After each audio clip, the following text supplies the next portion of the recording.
Hello friend, আমি বিজয়। আমি Kalyani Ghoshpara rail gate সংলগ্ন নিকটে একটি ফুডকার্ট রান করি, যেখানে রিজনেবল প্রাইসে বিভিন্ন fried rice, chilli chicken, chicken কষা কম্বো পাওয়া যায়। তোমাদের দেখিয়ে দিই আমার লোকেশনটা। এই দেখো, দেখতে পাচ্ছি, জুম করছি আমি। এটা কল্যাণী ঘোষপাড়া। হ্যাঁ, কল্যাণী ঘোষপাড়া স্টেশন এটা।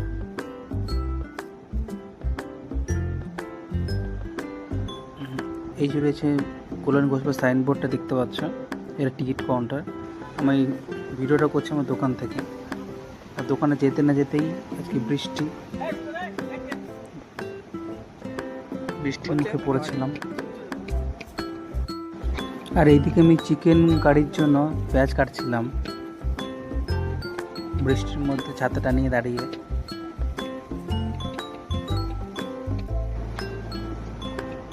আর ওইদিকে মা রাইস বয়েল করছিল আর চিকেন কষার জন্য প্রিপারেশন নিচ্ছিল। এছাড়া chilli chicken, chicken korma, mutton, এগুলো আস্তে আস্তে করবো।